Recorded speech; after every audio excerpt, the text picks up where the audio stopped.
সম্মানিত দর্শক শ্রোতা, আশা করি আপনারা সকলেই ভালো আছেন। আজকে আমরা নতুন আরেকটি বিষয় নিয়ে আলোচনা করব, তা হলো ইসলাম এবং ঈমান। আমরা আমাদের দেশে মুসলিম, ইসলাম এই বিষয়গুলো খুব প্রচলিত, কিন্তু মুসলিম এবং ইসলাম এগুলোর আরেকটি সমর্থবোধক শব্দ যেটা কোরআন এবং হাদিসে অনেক বেশি ব্যবহৃত হয়েছে, সেটা হলো ঈমান এবং মুমিন। আপনি কোরআনে মুসলিম শব্দটা খুব কমই পাবেন, অল্প কিছু জায়গায়, কিন্তু মুমিন শব্দটা প্রত্যেকটা সূরাতেই অগণিত হারে ব্যবহার হয়েছে। আল্লাহ তাআলা বলেছেন, ইয়া আইয়ুহাল্লাযীনা আমানু ওয়া মা কানা লিল মুমিনিন, এই জাতীয় অনেক কথা যেগুলো এই শব্দটার ব্যাপকতা বা গুরুত্বকে বহন করে। তো আজ আমরা এই দুইটা শব্দকে একটু সংক্ষেপে ব্যাখ্যা করব। তা হলো ইসলাম এর সমর্থবোধক হলো ঈমান। সুতরাং ইসলাম যা বুঝাবে ঈমানও তাই বুঝাবে, কিন্তু কিছু কিছু আয়াত বা হাদিসের দ্বারা দুইটার মধ্যে কিছু পার্থক্য লক্ষণীয় হয়, সেগুলো আমরা পরে আলোচনা করব।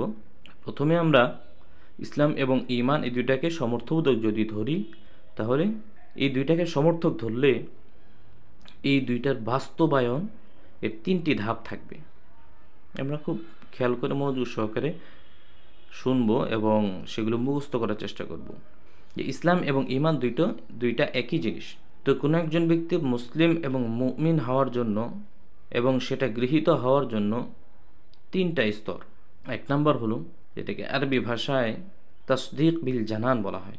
তাসদীক বিল জানান এর অর্থ হলো অন্তরে বিশ্বাস করা। এই অন্তরে বিশ্বাস, এটা কি তাসদীক বিল জানান, এটা হলো প্রথম স্তর। দ্বিতীয় স্তর হলো ইকরার বিল লিসান বা মুখের স্বীকারোক্তি। তৃতীয় স্তর হলো কার্যে পরিণত করা, যেটাকে আরবি ভাষায় বলা হয় আমল বিল আরকান। তো এই তিনটা ধাপ একসাথে কারোর ভিতরে যদি পাওয়া যায়, তখন সে নিজের ইসলামকে বা সে ইসলামের মধ্যে দীক্ষিত হলো, সে মুমিন হলো, সে মুসলিম হলো। কিন্তু এই তিনটার মধ্যে যদি তিনটা একসাথে না পাওয়া যায়, তাহলে ওই ব্যক্তি মুসলিম বা মুমিন নয়।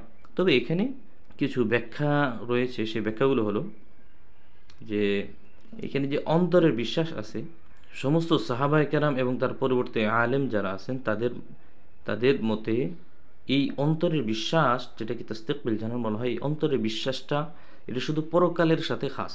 আর বাকি যে দুটো আছে, মুখের স্বীকারোক্তি এবং কার্যে পরিণত করা, এই উভয়টা দুনিয়ার জন্য খাস। অর্থাৎ কোনো ব্যক্তির যদি অন্তরে বিশ্বাস থাকে কিন্তু মুখের স্বীকারোক্তি না থাকে অথবা কার্যে পরিণত না করে, তাহলে এই ব্যক্তিকে আমরা দুনিয়ার বিধান হিসেবে আমরা তাকে মুমিন বা মুসলিম বলতে পারি না। অন্তরে বিশ্বাস যদি থাকে শুধু, সেটা আমাদের দুনিয়ার ভিত্তিতে গ্রহণযোগ্য নয়। আমরা বাহ্যিকভাবে অথবা কোনো উলামায়ে কেরাম বাহ্যিকভাবে তাকে কাফির হিসেবেই বলবেন, কারণ সে মুমিন নয়। কারণ মুমিনের যে বাস্তবায়ন বা মুমিন হওয়ার কোনো আলামত, বাহ্যিক কোনো চিহ্ন প্রতীক, সেটা তার ভিতরে লক্ষণীয় হয়নি। হ্যাঁ, এখন পরকালে সে যদি বাস্তবিকভাবে অন্তরের দিক থেকে মুমিন হয়ে থাকে, যেমন কোনো কাফিরের ব্যাপারে অনেকেই বলেন যে সে অন্তরে ঈমান, এক খোদার প্রতি ঈমান রেখেছিল, তাহলে তার বিধান বা তার হুকুম সেটা আল্লাহ তাআলার কাছেই নির্ধারিত হবে। অর্থাৎ আল্লাহ তাআলা যদি তাকে মুমিন হিসেবে সাব্যস্ত করেন, তাহলে পরকালে সে জাহান্নাম থেকে মুক্তি পাবে। আর যদি আল্লাহ তাআলা তাকে কাফির হিসেবে বা মুমিন হিসেবে স্বীকৃতি না দিয়ে কাফির হিসেবে স্বীকৃতি দেন, তাহলে সেই ক্ষেত্রে তাকে আল্লাহ তাআলা যা ইচ্ছা তার ব্যাপারে ফয়সালা করতেই পারবেন।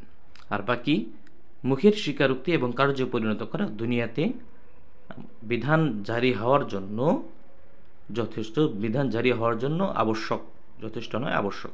এই জন্য যারা মুনাফিক দেখবেন, তারা বাহ্যিকভাবে কিন্তু ঈমান, বাহ্যিকভাবে তারা ইসলামের সব হুকুম পালন করে, কিন্তু অন্তরে সে বিশ্বাস করে না, অন্তরে ঈমান রাখে না। এই জন্য আল্লাহ তাআলা মুনাফিকদের ব্যাপারে কাফের হওয়ার বা তারা জাহান্নামী হওয়ার যেই বিধান রয়েছে, যে হুকুম রয়েছে, সেটা করেছেন। তো আমরা খুব ভালোভাবে খেয়াল রাখবো। তো এর মাঝখানে আমরা বলি যে ইসলাম এবং ঈমানের যে তফাৎটা, এই দুইটার পার্থক্যের ভিত্তিতে কিছু উলামায়ে কেরাম ইসলাম এবং ঈমানের মধ্যে একটা পার্থক্য করেন। তা হলো যে এই অন্তরের বিশ্বাস সেটাকে ঈমান বলা হবে, আর মুখের স্বীকারোক্তি ও কার্যে পরিণত করা এটা ইসলামের অন্তর্ভুক্ত। সুতরাং কোনো ব্যক্তি মুসলিম মানে হলো সে মুখে স্বীকারোক্তি দেয় এবং কার্যে পরিণত করে। আবার এই তিনটার বিষয়ে বিভিন্ন হুকুম রয়েছে, যে হুকুমগুলো ইনশাল্লাহ আমরা পরবর্তীতে কোনো ভিডিওতে আলোচনা করব।